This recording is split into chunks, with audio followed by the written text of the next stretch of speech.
bueno, ya pasó un mes de que asumió el gobierno nuevo, el gobierno de Fernández. Sé que, bueno, ustedes con Correpi estuvieron reunidos con la nueva ministra de Seguridad, con Sabina Frederick. ¿Qué evaluación están haciendo de las primeras medidas que hicieron, ¿no? Teniendo en cuenta lo que se estaba reclamando cuando se presentó el informe anual de Correpi, de las derogaciones, de las medidas que había que tomar. Bueno, mira, en primer lugar, obviamente que notamos una sustancial diferencia con el modo y las formas digamos, la perspectiva política que significaba la administración de Macri Bullrich, y más concretamente con lo que significó el despliegue de la política represiva del gobierno de Macri a través de Bullrich.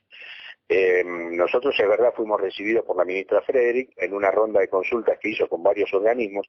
A nosotros nos tomó en forma absolutamente individual, diferenciada de todos los demás.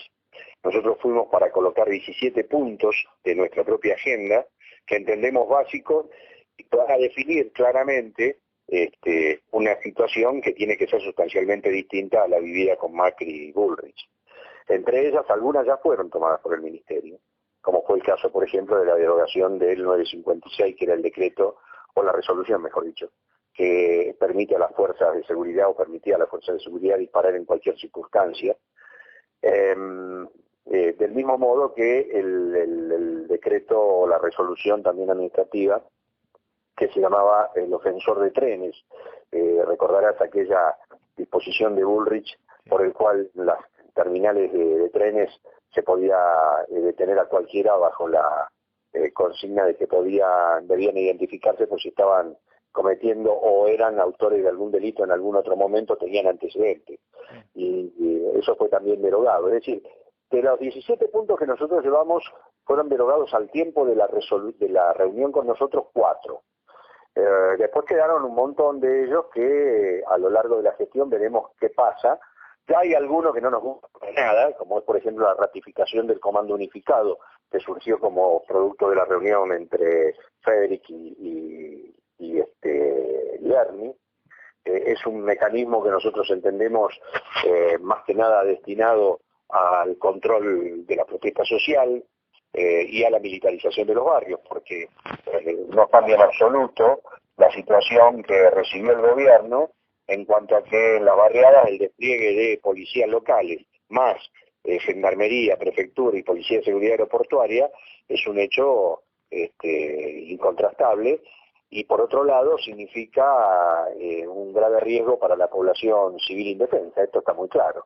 Eso no está siendo modificado, por el contrario ha sido ratificado, y para nosotros eso es un síntoma verdaderamente preocupante. Del mismo modo que fue auspicioso haber terminado con la resolución que de algún modo materializaba en términos legales lo que era la doctrina de Chocobar, resulta muy preocupante que se haya dispuesto la continuidad de este comando conjunto que sobre todo en la zona de Buenos Aires, la provincia de Buenos Aires y la ciudad parece trabajar sobre una idea de atenazamiento entre la Secretaría a cargo de Santilli en Cava y de Berni en provincia, con el respaldo de la misma ministra Federic y del presidente de la Nación en todo lo que es ese atenazamiento de despliegue de fuerzas federales y locales en el lugar donde se concentra la mayor cantidad de población conflictiva de la Argentina, que es precisamente donde existen los nichos más grandes de clase trabajadora, pobreza, migrantes, y estas cosas llaman la atención, poderosamente llaman la atención, porque indican que no hay un síntoma de modificación en ese sentido. Insisto con esto, es una de cal y otra de arena, ¿no? Entonces estamos muy atentos y estamos viendo en el día a día cómo van desarrollando estas llamadas nuevas políticas, en algunos casos nuevas viejas políticas, ¿no? Claro, esto, digamos, ¿qué perspectiva les hace ver de la política general del gobierno? No hay definido, ¿no? Si va a ser un gobierno mano dura como el de Macri o represivo, o si realmente va a ser una política progresista en el sentido de seguridad. Nosotros creemos que lo que hay en realidad es un poco de cada cosa. De hecho, la la designación de Berni en provincia de Buenos Aires echa por tierra la idea de que se iba a desplegar un andamiaje de funcionarios progresistas en el distrito donde más fuerte es la vicepresidenta a través de Axel Kicillof.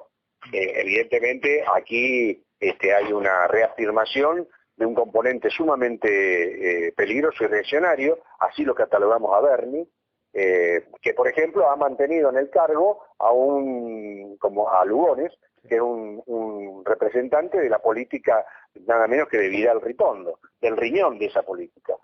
Por otro lado, vemos también a la par que hay una voluntad de ser mucho menos duro a través de algunas medidas que tomó la ministra Federic, pero bueno, estamos en el permanente toma y daca de situaciones represivas que a veces es muy difícil compatibilizarla con la idea de progresismo que nos quieren vender, ¿no? Muchas veces. Ahora, objetivamente estamos en esa situación. No estamos en la misma situación que con Bullrich. Esto no es lo mismo que con Bullrich.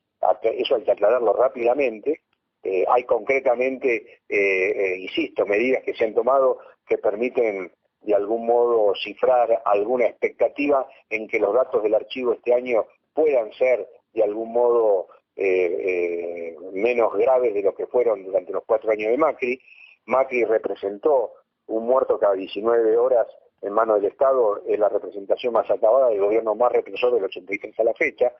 Nosotros entendemos que esa situación ha sido dejada de lado, aspiramos a eso, creemos que hay algunas medidas que están destinadas a eso, por lo tanto es una situación hoy por hoy de mucha expectativa por parte nuestra. Nosotros no cambiamos en absoluto nuestro modo de mirar el rol del Estado en estas cosas, sí somos capaces de reconocer cuando hay medidas que de algún modo atenúan y cambian el panorama en relación a lo que teníamos, ¿no? Es decir, teníamos un gobierno extremadamente represivo, que había hecho de la represión prácticamente su principal, entre comillas, logro, y obviamente hoy las cosas en ese sentido parecen estar rumbeando para otro lado, aunque evidentemente hay herramientas muy pesadas que todavía quedan en manos del mismo Estado y que las van a emplear.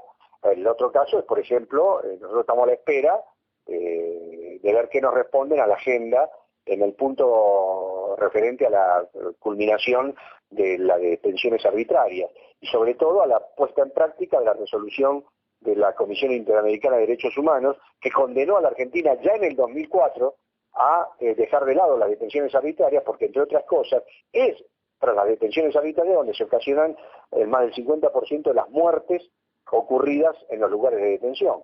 Es decir, en una comisaría, en un penal, una detención causada, por ejemplo, para una averiguación de antecedentes o en una causa armada, implica necesariamente, en muchos casos, el suicidio, que muchas veces no es suicidio, de mucha gente que muere a mano del Estado en los lugares de detención.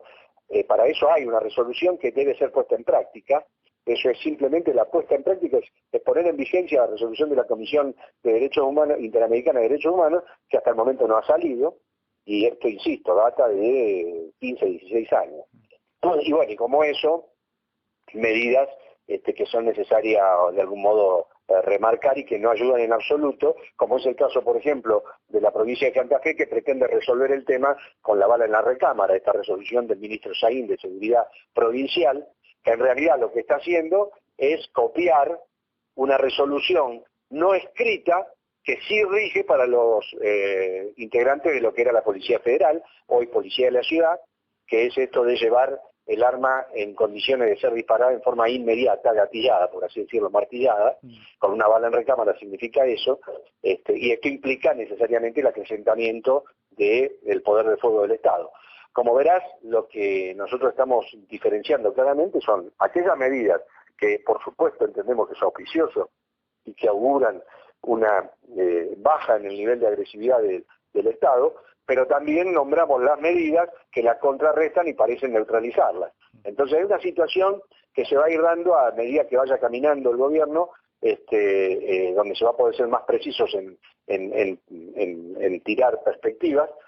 Desde ya, y vuelvo a marcarlo una vez más, esto no es lo mismo que la Bullrich, digamos, no es para nada es lo mismo que la Bullrich, pero la cosa no pasa por ahí, sino que pasa por entender si estas medidas, como las que te voy nombrando, van a seguir o van a ser dejadas de lado, ¿no? Me parece que esa es la expectativa mayor. De hoy no te puedo dar ninguna definición que permita decir esto apunta a aquello, esto o esto no apunta. Yo creo que lo que hay es una especie de, insisto, cal y arena, ¿no? Una de cal y otra de arena. La designación misma de los ministros de seguridad en Nación, con una Federic de corte progresista y un Berni en provincia de corte netamente reaccionario, bueno, te pone a vos en autos, como decimos los abogados, sobre cuál es el permanente péndulo en el que se maneja la política de seguridad del Estado, ¿no? Y en este sentido, ¿cómo analizás o cómo viste este contrapunto que se generó entre Frederick y Berni públicamente saliendo a criticar a la ministra de Seguridad por falta de experiencia, entre comillas, por no tener un arma en el bolsillo para poder actuar? Digo, ¿es una disputa de poder, es algo para afuera, o es realmente que ves que hay un conflicto interno de que no está esta definición todavía para qué lado va? Yo soy reacio a inclinarme a pensar en las cuestiones conspirativas, de modo tal de esto está armado y por lo tanto le han dicho a Berni que diga y le han dicho a Federic que calle.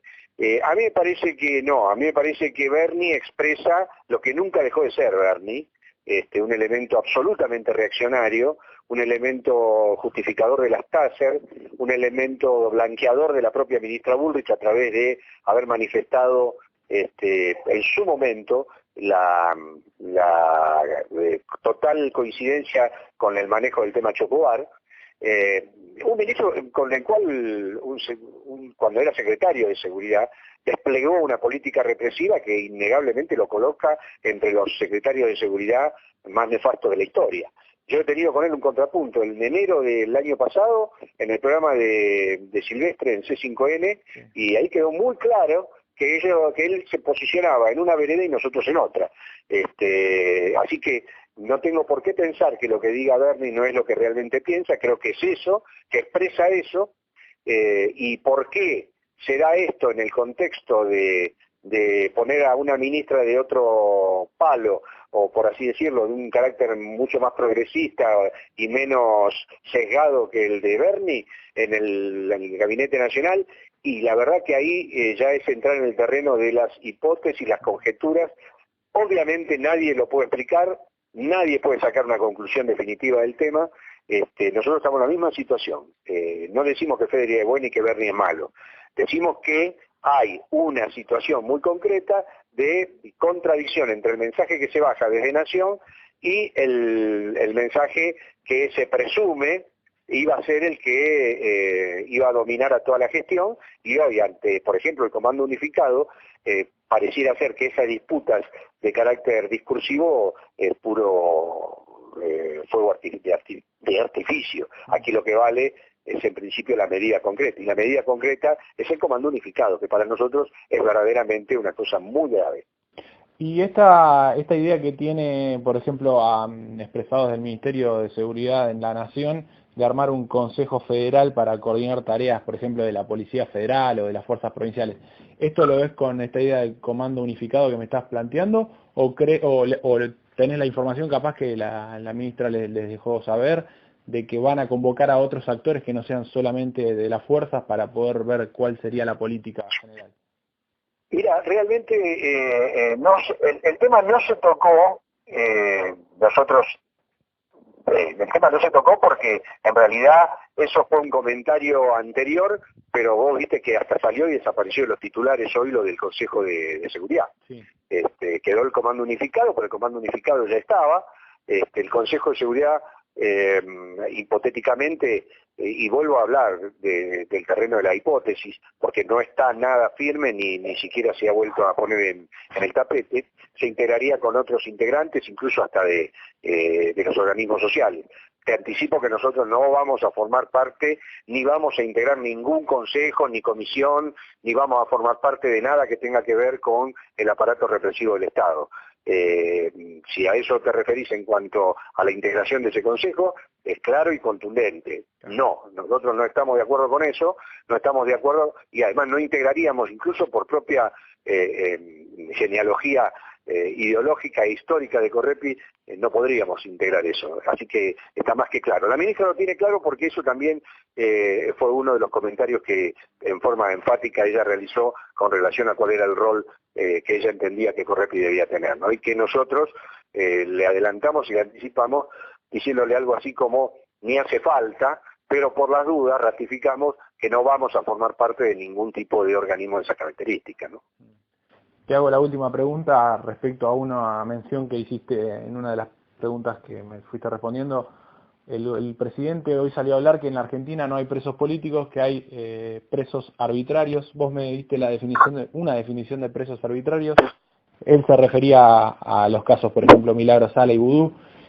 Vos me estás hablando de otro tipo de detenidos, ¿no? Como arbitrarios. ¿Pensás que Sí, todo en lo mismo, que el presidente va a actuar en todos los casos iguales, justicia por lo menos? Quiero aclararte esto, un detenido arbitrariamente, yo no estoy tan en desacuerdo con la lectura de que Milagro Sala sea una detenida arbitraria, porque en definitiva la arbitrariedad de su detención es la que se produjo en el momento de hacer un acampe.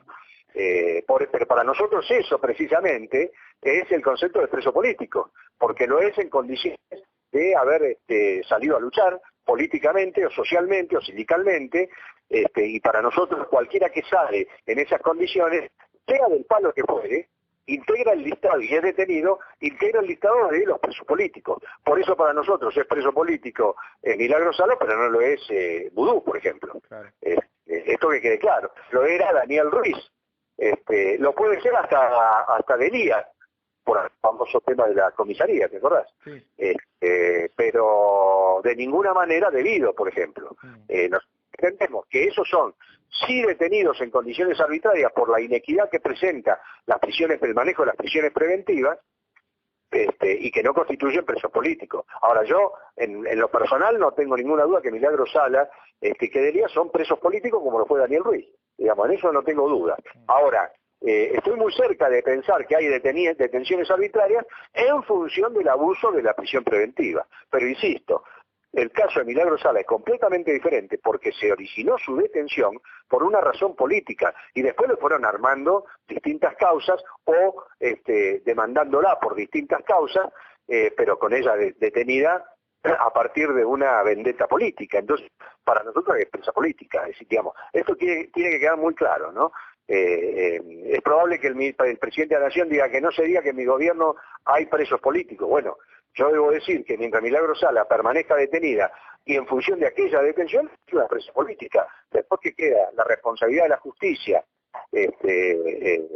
o del gobernador de Jujuy o hasta del mismo presidente, bueno, eso será otra cuestión, pero de ninguna manera bajamos la bandera en cuanto a que Milagro Sala es presa política.